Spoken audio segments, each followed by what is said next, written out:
যে কুর্দিস্তানকে কেন্দ্র করে গত কয়েক দশক ধরে নিজেদের প্রভাবের ভিত্তি মজবুত করেছিল আমেরিকা, সেই মাটিতেই মার্কিন ঘাঁটির কবর রচনা করল খামেনির যোদ্ধারা। ইরানের মিসাইল ঝড় আর ড্রোনের আঘাতে নিশ্চিহ্ন হয়েছে ইরাকের ইরবিলে অবস্থিত আমেরিকার সকল সামরিক ঘাঁটি।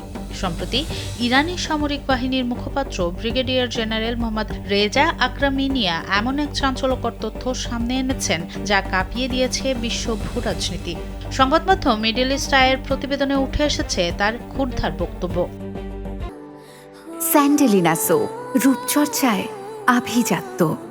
ইরানের রাষ্ট্রীয় টেলিভিশনে দেয়া সাক্ষাৎকারে জেনারেল আক্রামিনিয়া জানান, আইআরজিসি পুরো অঞ্চল জুড়ে মার্কিন ঘাঁটিগুলোর এমন মারাত্মক আঘাত এনেছে যে ইরবিলে আমেরিকার প্রায় সমস্ত সামরিক অবকাঠামো কার্যক্ষমতা হারিয়েছে।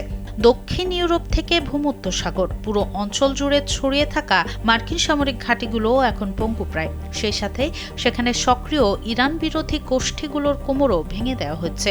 মধ্যপ্রাচ্য, দক্ষিণ ইউরোপ ও ভূমধ্যসাগরে মার্কিন যুক্তরাষ্ট্রের যে বিশাল শক্তি ও সামরিক ঘাঁটি রয়েছে তা এই হামলায় বড় ধরনের ধাক্কা খেয়েছে। ওয়াশিংটন এখন সেই অপূরণীয় ক্ষতি সামলে ওঠার চেষ্টা করলেও বাস্তবতা অনেকটাই বদলে গেছে।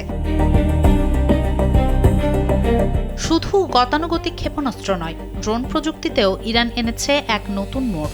যুদ্ধের নতুন সমীকরণ তুলে ধরে এই সেনাকর্তা এক বিস্ফোরক তথ্য ফাঁস করেন। 40 দিনের সংঘাতের সময় তারা বিখ্যাত আরাস-2 ড্রোন ব্যবহার করেছিলেন, তবে এবার তারা ময়দানে নামিয়েছে আরও বেশি ধ্বংসাত্মক, সুনির্দিষ্ট নিশানায় আঘাতে সক্ষম এবং দূরপাল্লার নতুন প্রজন্মের ড্রোন। তেহরানের বার্তা স্পষ্ট, সামরিক শক্তি প্রয়োগ করে ইরানি জনগণের উপর নিজেদের ইচ্ছা চাপিয়ে দেওয়ার দিন শেষ।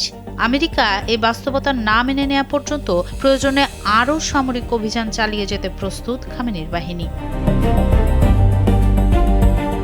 ইরানের এই শক্ত বার্তা কেবল সামরিক আক্রমণের বর্ণনাতেই সীমাবদ্ধ নয়, বরং এটি আমেরিকার দীর্ঘদিনের ভূরাজনৈতিক কৌশলের মুখে এক সরাসরি চ্যালেঞ্জ। মার্কিন প্রশাসন এখনো আনুষ্ঠানিকভাবে কোনো মন্তব্য না করলেও বিশ্লেষকদের মতে মধ্যপ্রাচ্যে ওয়াশিংটনের একক আধিপত্যের দুর্গে সত্যি বড় ফাটল ধরেছে। তবে এই ঘটনা প্রবাহের সবচেয়ে গুরুত্বপূর্ণ দিক হলো, এটি এখন আর শুধু ক্ষেপণাস্ত্র বা ড্রোনের লড়াই নয়, এর সঙ্গে জড়িয়ে আছে আঞ্চলিক প্রভাব, কৌশলগত ঘাঁটির নিয়ন্ত্রণ এবং বহু বছরের ভূরাজনৈতিক প্রতিদ্বন্দ্বিতা।